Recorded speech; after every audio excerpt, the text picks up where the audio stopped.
मानपूर्वक आदरणीय केजरीवाल साहब। दोस्तों, अभी 4 दिन पहले जम्मू कश्मीर के अनंतनाग में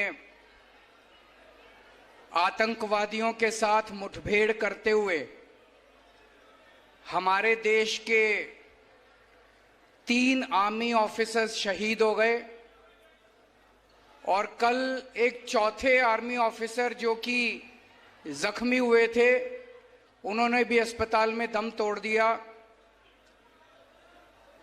पूरा देश उनकी शहादत को सम्मान करता है। उनकी आत्मा को शांति मिले, भगवान उन्हें अपने चरणों में स्थान दे, इसके लिए मेरी आपसे गुजारिश है कि 2 मिनट खड़े होकर उनकी आत्मा की शांति के लिए हम सब लोग मौन रखेंगे।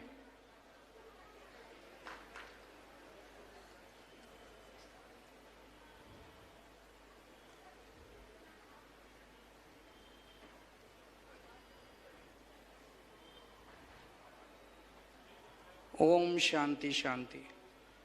बैठ जाइए। दोस्तों, अभी 4 दिन पहले जम्मू कश्मीर के अनंतनाग में आतंकवादियों के साथ मुठभेड़ में हमारे देश के 3 जवान शहीद हो गए। कर्नल मनप्रीत सिंह पंजाब के रहने वाले थे, मेजर आशीष ढोंचक हरियाणा के रहने वाले थे, हुमायूं भट्ट जम्मू कश्मीर पुलिस में डीएसपी थे, 2 महीने की बेटी को पीछे छोड़ के गए हैं, और एक चौथे ऑफिसर जो कल शहीद हो गए। पूरा देश उनको सम्मान करता है, पूरा देश उनकी शहादत के ऊपर बहुत दुखी है। लेकिन दोस्तों, ज्यादा बड़ा दुख इस बात का है कि जिस वक्त उनकी शहादत की खबर आ रही थी, जिस वक्त वो आतंकवादियों के साथ मुठभेड़ कर रहे थे, मुठभेड़ करते हुए जिस वक्त वो शहीद हुए और शहादत की खबर पूरे देश में फैली, उस वक्त दिल्ली में भारतीय जनता पार्टी के हेडक्वार्टर के अंदर जश्न मनाया जा रहा था। हम ये मान सकते हैं कि जब बीजेपी वालों ने जश्न मनाना शुरू किया होगा तब तक खबर नहीं मिली होगी, लेकिन जिस वक्त वो जश्न मना रहे थे तब तक पूरे देश में खबर फैल चुकी थी।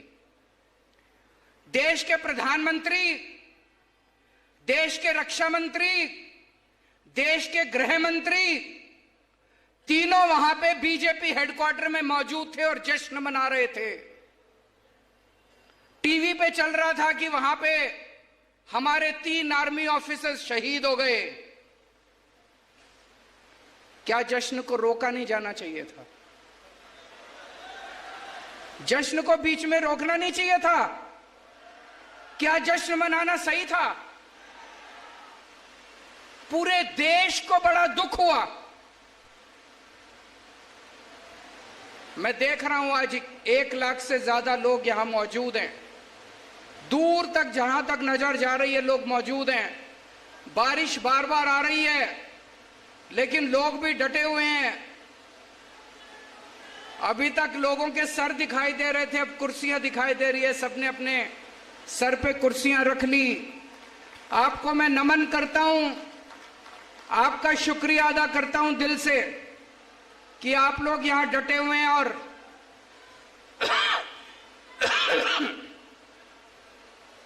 सारा देश इस बात से ज्यादा दुखी है।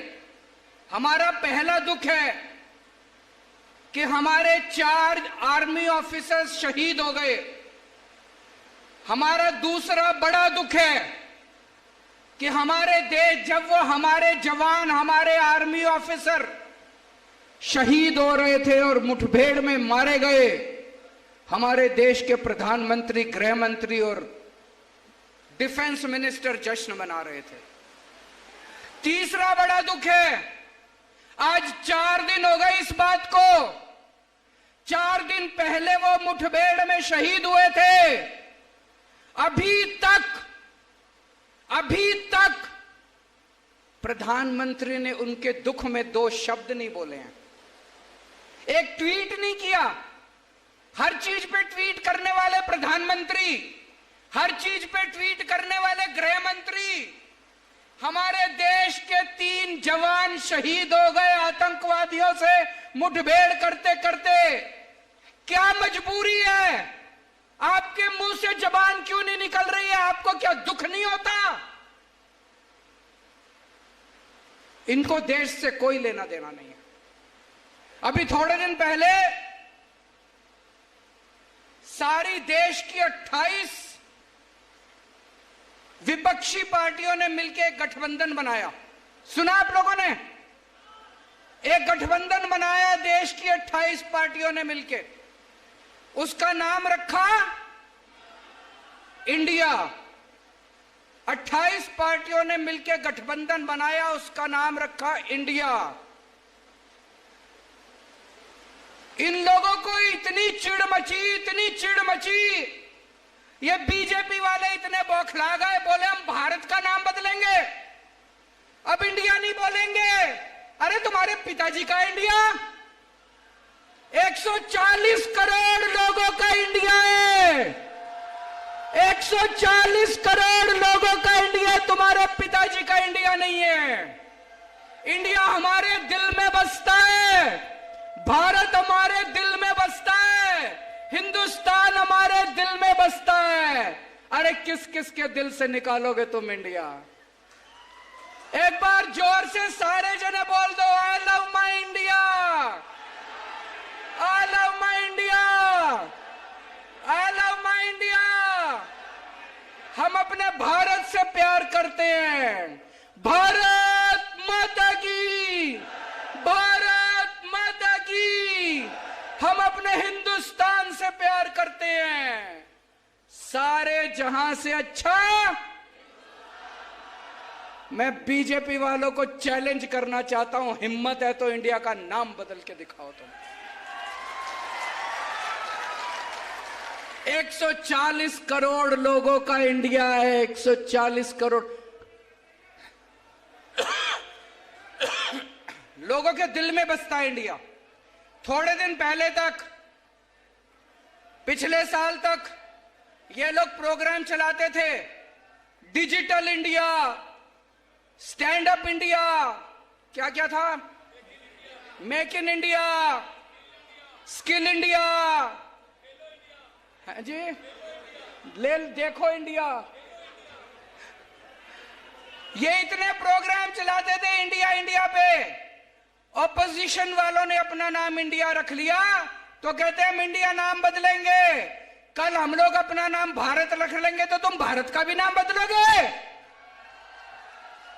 हम अगली मीटिंग में ऑपोजिशन वाले सारे मिलके अपने गठबंधन का नाम भारत रख लेंगे तो तुम भारत नाम भी बदलोगे। तुम्हारे पिताजी का है भारत, तुम्हारे पिताजी का इंडिया।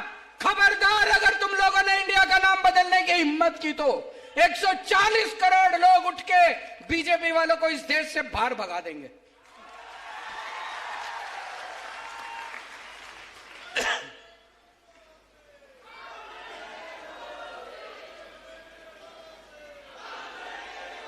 दोस्तों, पहले दिल्ली के लोग बहुत दुखी थे।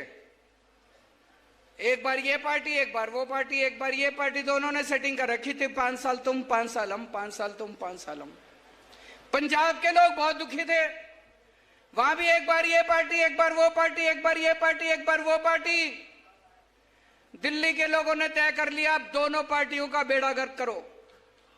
दोनों पार्टियों को हटा के दिल्ली के लोगों ने एक नई पार्टी को मौका दिया, आम आदमी पार्टी को। हमने इतना अच्छा काम करा, इतना अच्छा काम करा, लोगों के स्कूल बनवाए, अस्पताल बनवाए, बच्चों के रोजगार का इंतजाम करा, बच्चों की शिक्षा का इंतजाम करा, बिजली फ्री कर दी।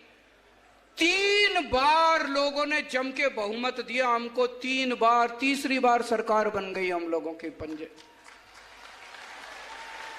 फिर पंजाब में पंजाब में लोगों ने इतना भारी बहुमत दिया, पंजाब के लोगों को पता चला अरे दिल्ली के लोग तो बड़े खुशहाल हैं, दिल्ली के लोग तो बड़े सुखी हैं, हम भी देंगे इनको मौका।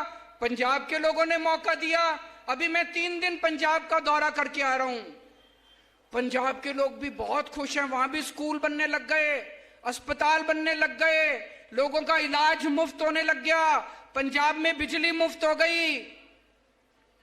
छत्तीसगढ़ वालों, आप भी एक मौका आम आदमी पार्टी को देके देखो।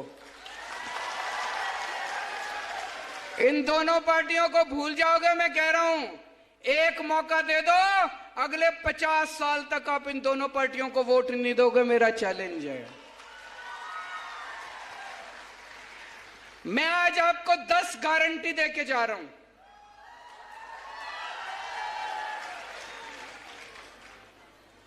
ये बीजेपी वाले आएंगे, कांग्रेस वाले आएंगे, कहेंगे शपथ पत्र है हमारा, संकल्प पत्र है, मैनिफेस्टो है। हमारा कोई मैनिफेस्टो नहीं होता, हम गारंटी देते हैं। आजकल इन्होंने हमारी गारंटी शब्द भी ले लिया। कांग्रेस वाले भी कहते हैं गारंटी देंगे, बीजेपी वाले भी कहते हैं गारंटी देंगे। उस पे भरोसा मत करना। केवल केजरीवाल की गारंटी असली गारंटी है, बाकी सब फर्जी गारंटी है। मैं आज आपको केजरीवाल की गारंटी देके जा रहा हूं। पहली गारंटी, आपके यहां बिजली आती है, पावर कट लगता है, बिजली जाती है, खूब जाती है बिजली, लंबा लंबा पावर कट लगता है। आज आपको गारंटी देके जा रहा हूं। पहले दिल्ली में भी 8-8 घंटे के पावर कट लगते थे। पंजाब में 1.5 साल पहले सरकार बनी है, उसके पहले 10-10 घंटे के पावर कट लगते थे। अब दिल्ली में 24 घंटे बिजली मिलती है, पंजाब में 24 घंटे बिजली मिलती है। एक मौका दे दो, 2 साल के अंदर आपकी 24 घंटे बिजली कर दूंगा पूरे छत्तीसगढ़ के अंदर। बिजली के बिल ज्यादा आते हैं कि नहीं आते? दिल्ली में बिजली मुफ्त कर दी, पंजाब में बिजली मुफ्त कर दी। एक मौका दे दो, सरकार बनने के 3 महीने के अंदर आपकी बिजली मुफ्त कर दूंगा। लेकिन एक बात है, बिजली मुफ्त भी कर दी, लेकिन कई लोग ऐसे हैं जिनके फर्जी बिजली के बिल आए हुए हैं, पुराने आ रखे हैं कि नहीं आ रखे? किसी के 10,000 का, किसी का 20,000 का। जब बिजली के बिल ठीक कराने जाते हो तो बाबू कहता है 5,000 रुपए दो, नहीं तो बिजली का बिल ठीक नहीं करूंगा। कहता है कि नहीं कहता? आपके 30 अक्टूबर, अभी जो 30 अक्टूबर आने वाली है, 30 अक्टूबर तक के सारे पुराने बिजली के बिल माफ कर देंगे और आगे आपके बिजली मुफ्त कर देंगे। दिल्ली में भी किया था, पंजाब में भी किया था। पंजाब में हमारी 16 मार्च को सरकार बनी थी। 31 दिसंबर तक के पहले जितने बिजली के बिल थे सारे माफ कर दिए, सारे जीरो कर दिए। अब पंजाब में भी लोगों के बिजली के बिल जीरो आते हैं, दिल्ली में भी लोगों के बिजली के बिल जीरो आते हैं। फोन करके पूछ लेना। दूसरी गारंटी, शिक्षा की गारंटी। आपके बच्चे, मैं पूछना चाहता हूं, यहां पे कितने लोगों के बच्चे सरकारी स्कूल में पढ़ते हैं? हाथ खड़े करें। सरकारी स्कूल से खुश हो? खराब है सरकारी स्कूल? आपके बच्चे मेरे बच्चे, आपके बच्चों को मैं अपना बच्चा मान के, जैसी शिक्षा मैंने अपने बच्चों को दी है, ऐसे शानदार सरकारी स्कूल बना दूंगा। दिल्ली में सारे सरकारी स्कूल बदल दिए, पंजाब में सिलसिला शुरू हो गया। पहला सरकारी स्कूल अभी शानदार बनाया है, दिल्ली पंजाब के भी सारे स्कूल ठीक कर रहे हैं। छत्तीसगढ़ के सारे सरकारी स्कूल इतने शानदार बना देंगे, लोग अपने बच्चों को प्राइवेट से निकाल निकाल के सरकारी स्कूल में भर्ती कराएंगे। आपके बच्चों की जिम्मेदारी लेके जा रहा हूं। कोई पार्टी नहीं कहेगी 75 साल हो गए भारत को आजाद हुए, मेरे को बता देना किसी पार्टी ने आके आपको कहा हो कि आपके बच्चों को अच्छी शिक्षा दे दूंगा। कोई पार्टी नहीं कहेगी। कोई पार्टी नहीं चाहती कि लोग पढ़ें। पार्टियां चाहती हैं लोग अनपढ़ रहेंगे तो हमारा वोट बैंक बन के रहेंगे, समझ नहीं रहेगी। मैं चाहता हूं आपके बच्चे तरक्की करें। मैं चाहता हूं आपके बच्चों को इंजीनियर बनाऊं, डॉक्टर बनाऊं, वकील बनाऊं, आपके बच्चों को बड़ा आदमी बनाऊं। आपके बच्चे डॉक्टर बनेंगे, इंजीनियर बनेंगे, तभी तो गरीबी दूर होएगी। होएगी कि नहीं होएगी? आपके बच्चों की जिम्मेदारी लेके जा रहा हूं, आपके बच्चों को अच्छी शिक्षा दूंगा। और जितने कच्चे टीचर हैं, सारे कच्चे टीचरों को पक्का करेंगे। अभी अभी भगवंत मान साहब ने 12,500 कच्चे टीचरों को पक्का किया है पंजाब के अंदर पिछले हफ्ते। आपको स्वास्थ्य की गारंटी देके जा रहा हूं। आज अगर घर में कोई बीमार हो जाए, भाई साहब सब कुछ लुट जाता है। बड़ी बीमारी हो, हार्ट अटैक हो जाए, कुछ बड़ी बीमारी हो जाए, जमीन बेचनी पड़ जाती है, गहने बेचने पड़ जाते हैं।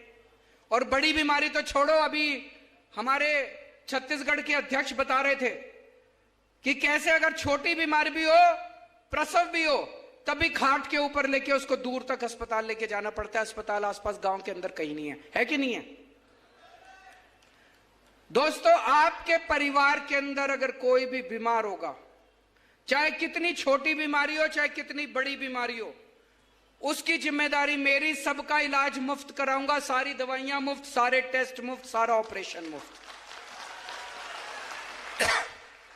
और ये कहने से नहीं होगा, ये केवल मैंने कह दिया, ऐसे नहीं होगा। उसके लिए हमें खूब सारे मोहल्ला क्लिनिक खोलने पड़ेंगे। दिल्ली में 550 मोहल्ला क्लिनिक चल रहे हैं, पंजाब में 650 मोहल्ला क्लिनिक शुरू हो गए। छत्तीसगढ़ के गांव गांव के अंदर मोहल्ला क्लिनिक खोलेंगे। आपके अपने बीमार आदमी को आपको खाट पे दूर लेके जाना नहीं पड़ेगा। आपके गांव में एक मोहल्ला क्लिनिक, गांव क्लिनिक खोलेंगे, गांव क्लिनिक। उसमें आपकी सारी दवाइयां फ्री होगी, सारे टेस्ट फ्री, सारा इलाज फ्री। और अगर बड़ी बीमारी हो जाए, आपके जितने सरकारी अस्पताल हैं, सारे सरकारी अस्पताल शानदार बनाएंगे, प्राइवेट से अच्छे बनाएंगे। उसमें सारा इलाज मुफ्त होगा, चाहे जितनी बड़ी बीमारी हो। 30 लाख 40 लाख रुपए का भी ऑपरेशन है, वो भी आपका फ्री में होएगा, चाहे अमीर आदमी हो चाहे गरीब आदमी। पैसा कहां से आएगा इतना? ये जितनी पार्टियां कहती हैं सरकार तो घाटे में चल रही है, सरकार तो घाटे में चल रही है। जब मैंने दिल्ली में मुख्यमंत्री का पद संभाला, तब भी ये सारी पार्टियां कहती थी सरकार घाटे में चल रही है, सरकार अब दिल्ली सरकार फायदे में चल रही है। मैंने सबकी बिजली मुफ्त कर दी, शानदार स्कूल बना दिए, सबके बच्चों को फ्री में शिक्षा दे रहा हूं, सबका इलाज मुफ्त कर दिया। फिर भी मेरी सरकार फायदे में चल रही है, घाटे में नहीं चल रही। 1.5 साल पहले भगवंत मान साहब ने पंजाब का कार्यभार संभाला। उसके पहले सारी सरकार कहती थी 3 लाख करोड़ का कर्जा हो गया पंजाब पे, पंजाब सरकार घाटे में चल रही है, पैसा नहीं है करने के लिए। ये पैसा भी ले आया, पता नहीं कहां से लाया, और सबकी बिजली भी मुफ्त कर दी। 650 मोहल्ला क्लिनिक भी खोल दिए। अभी किसानों की फसल बर्बाद हुई थी, उनको खूब मुआवजा भी दिया। सारे काम कर रहा है, इसके पास तो पैसे की कमी नहीं है। क्यों? ईमानदार आदमी है। ईमानदार सरकार चुनो, पैसे की कोई कमी नहीं है। इन लोगों ने जो लूटा इतने साल से, इन्हीं से पैसा निकलवाएंगे। इतनी रेड मारी है भगवंत मान ने पंजाब में, पुराने नेताओं पे, पुराने मंत्रियों पे नोट गिनने की मशीनें निकली हैं उनके घरों से, इतने नोट निकले हैं। उन सारे नोटों से उनसे पैसा ले लेके, पैसा वापस ले लेके जनता का इलाज मुफ्त कर दिया, जनता की शिक्षा मुफ्त कर दी। भ्रष्टाचार खत्म करेंगे। एक एक पैसा छत्तीसगढ़ का जो ये लूट के ले गए हैं, इनसे सारा पैसा वापस लेंगे और एक एक पैसा छत्तीसगढ़ के लोगों के विकास के ऊपर खर्च होगा। दूसरी बात, आप जब पटवारी के पास काम कराने जाते हो, दफ्तर में काम, पैसे मांगते हैं कि नहीं मांगते? ये रिश्वतखोरी बंद करेंगे। दिल्ली में हमने एक फोन नंबर दिया है 1076, दिल्ली से ही लगता है, यहां से नहीं लगेगा। उस नंबर पे फोन करो, आप बोलो मेरे को राशन कार्ड बनवाना है, वहां से आवाज आएगी हम आपके घर कितने बजे आए राशन कार्ड बनाने। आपको राशन कार्ड बनाने के लिए कहीं जाने की जरूरत नहीं है, आपके घर आती है सरकारी अफसर, आपके घर आता है काम करने के लिए। छत्तीसगढ़ में होना चाहिए नहीं होना चाहिए? रिश्वतखोरी बंद करेंगे, भ्रष्टाचार बंद करेंगे।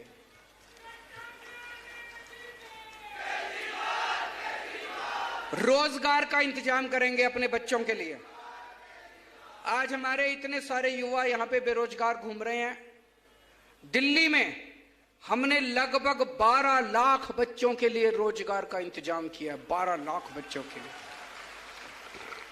अभी पंजाब में 1.5 साल हुआ है सरकार बने, इन्होंने 36,000 सरकारी नौकरियां निकाली हैं, पटवारी की, सब इंस्पेक्टर की, क्लर्क की, इस डिपार्टमेंट में, उस डिपार्टमेंट, पुलिस में 36,000 सरकारी नौकरियां बिना रिश्वत के, बिना सिफारिश के, मेरिट के आधार के ऊपर सबको नौकरी मिली।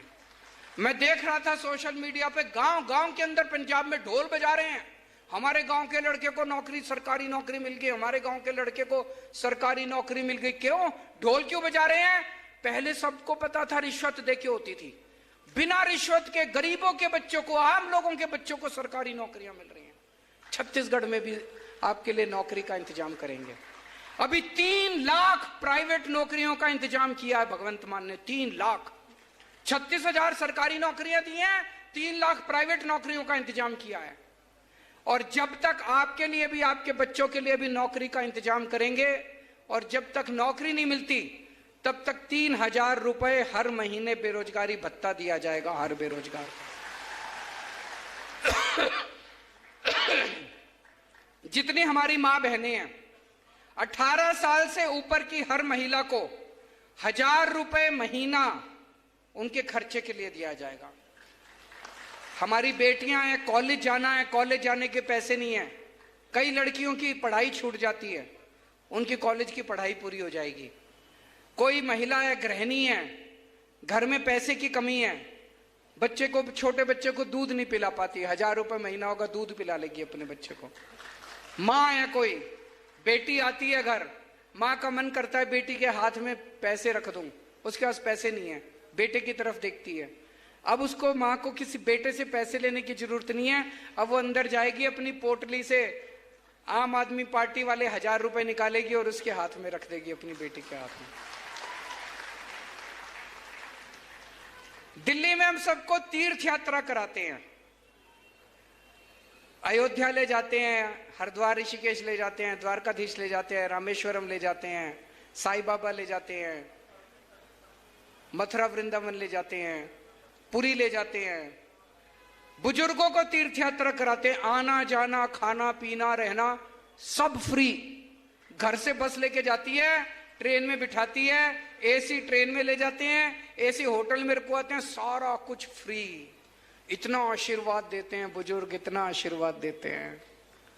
छत्तीसगढ़ के भी सारे बुजुर्गों को तीर्थ यात्रा कराऊंगा मैं,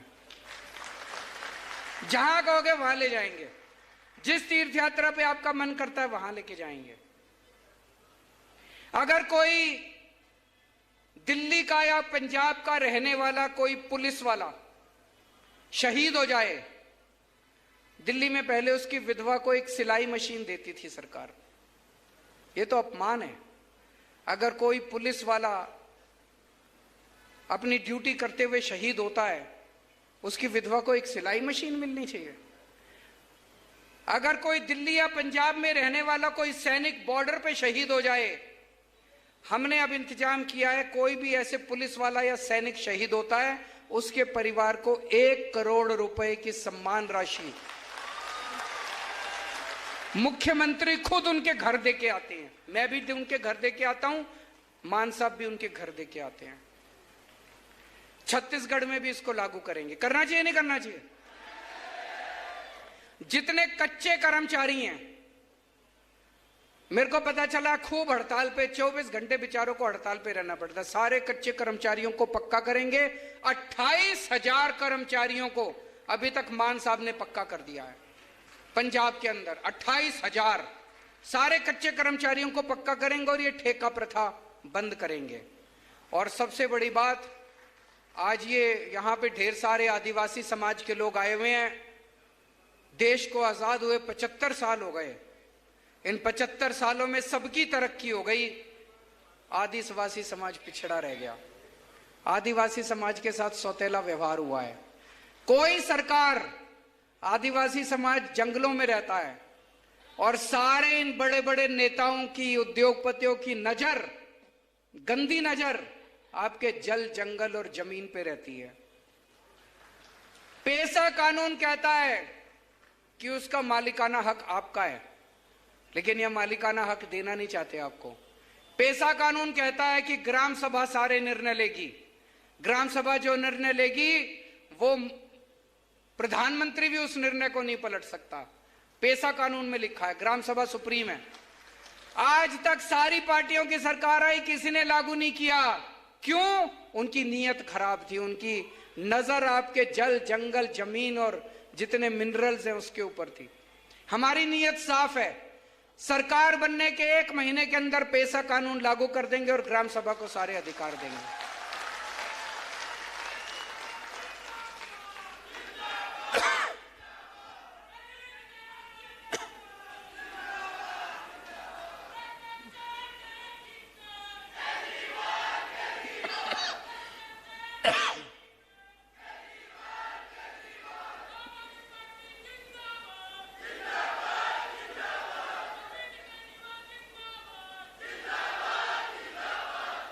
जवान फिल्म के बारे में सुना है? किस किस ने देख ली? बाकी जने भी देख लेना, बहुत अच्छी पिक्चर है। शाहरुख खान का उसमें एक डायलॉग है, देखा सोशल मीडिया पे चल रहा है डायलॉग शाहरुख खान का। शाहरुख खान कहते हैं वोट डालने जाओ तो ये लोग वोट मांगने आएंगे, धर्म के नाम पे वोट मांगेंगे, जाति के नाम पे वोट मांगेंगे। धर्म के नाम पे वोट मत देना, जाति के नाम पे वोट मत देना। जब वोट मांगने आए तो उनसे पूछना हमारे बच्चों की शिक्षा के लिए क्या करोगे।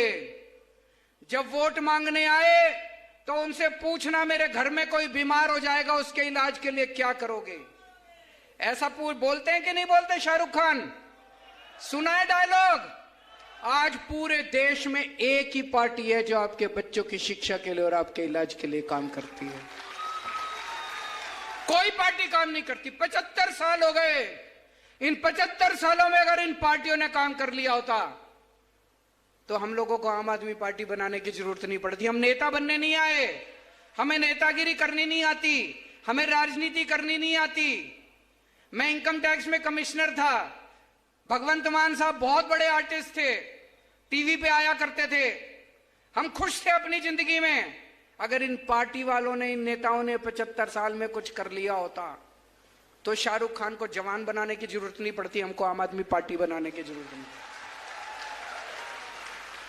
केवल आम आदमी पार्टी, खुल के मैं बोल रहा हूं और मैं चैलेंज करता हूं कोई और पार्टी का नेता बोल दे कि मेरे को वोट दो, मैं आपके बच्चों के लिए अच्छी शिक्षा का इंतजाम करूंगा, मैं आपके बच्चों के लिए स्कूल बनाऊंगा, आपके बच्चों के लिए रोजगार का इंतजाम करूंगा।